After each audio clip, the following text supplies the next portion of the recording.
Hello guys, meron tayong 2 pirasong bangus medyo malalaki, kulang-kulang 2 kilo, 1.8 kilos mga idol. So isa lang siguro yung isisiyang natin rito, yung isa papaksiw natin kasi masyadong malalaki, so hiwain natin na medyo maninipis. So ang luto nga pala natin gagawin ngayon ay walang iba kundi ang napakasarap na recipe, walang iba kundi ang ating sinigang sa miso bangus. Ayan. So kahit anong klase naman ng isda pwede natin isinigang sa miso, lalong-lalo na po yung mga maya-maya, lapu-lapu, tilapia, pwede po mga kabarangay.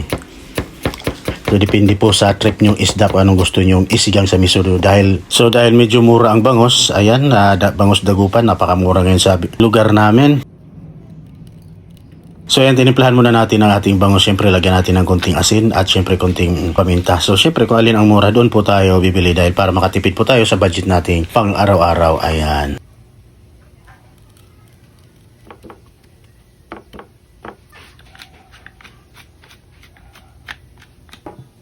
Una-una mayroon nga pala tayong frying pan. Dito natin muna ginisa. Ipapiprito lang po natin ng half-cook ang ating bangus para matanggal lang po ang kanyang lansa. Ayan.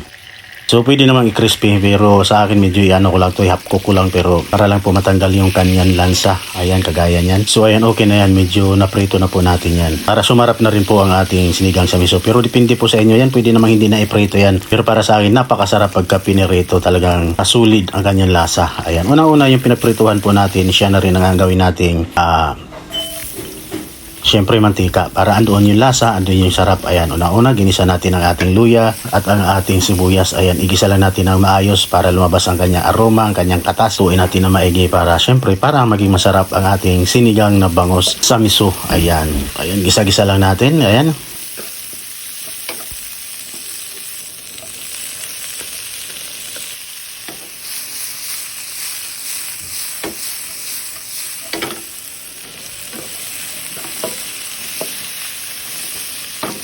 Ayan, at mayroon tayong miso. So, bali, talagang 20 pesos na miso po yung nabili natin sa palengke. Pero okay na kasi minsan 10 peso yung binibili natin. Parang alanganin. Mas masarap kasi pagka maraming miso. So, dagdagan na natin, damihan na natin kasi minsan lang naman tayo nag-uulam ng sinigang sa miso. Ayan mga kabarangay. At syempre, igisa na rin natin yung miso. Para maging masarap, igisa lang natin na maigi. Ayan, ganyan, ganyan.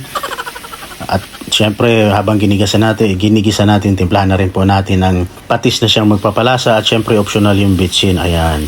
Para lalong sumarap, syempre lagyan natin ng konting bitchin. Kunti-kunti lang, huwag lang madami.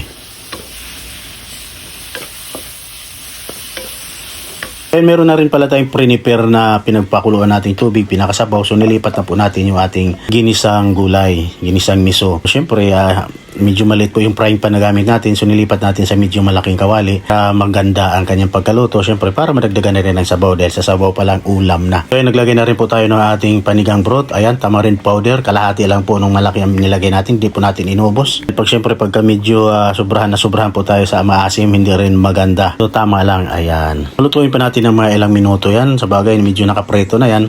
Pero lutuin pa rin natin ng maigi syempre para maging masarap lutong-luto po ang ating bangus. Saka na po tayo maglagay ng ating siling haba, siling green, siling panigang. Ayan. Pakasarap po ng ganitong sistema ng pagkaluto ang ating sinigang sa miso. Mabintang-mabinta po ito sa ating mga kantin karinderya. Ayan, shout out sa mga kantin karinderya. Talaga naman, ganito ang mabintang sabaw. Ayan. So gusto nila dito pagka ito'y maraming sabaw. Syempre, pagka pangtinda, damihan mo ng sabaw para mayroon tayong maibigay sa ating mga customers. Pero pag pang sarili natin, syempre, medya-medya lang yung sabaw dahil baka hindi rin natin mauubos, diba? Ayan, luto na po ang ating bangus na sinigang sa miso. Kita naman talaga namang sulit at napakasarap ng ganitong ulam mga idol. Ayan. At syempre, yung gulay nga pala na gamit natin rito ay mustasa lang. So, sa inyo naman yan kung gusto nyo magdagdag ng iba't ibang klase ng gulay para sa pangsinigang. Pero para sa akin, mas okay yung sa akin. Medyo mustasa lang. Ayos na. Lalong-lalo na sa mga nagtitipid. Sa mga gusto umorder ng ating bagnit bagoong, nasa Shopee po. So, wala pa po tayo sa Lazada, nasa Shopee pa po. Pag gusto nyo umorder, order na po kayo sa Shopee. Ilagay po natin mamaya yung link sa comment section. Ayan.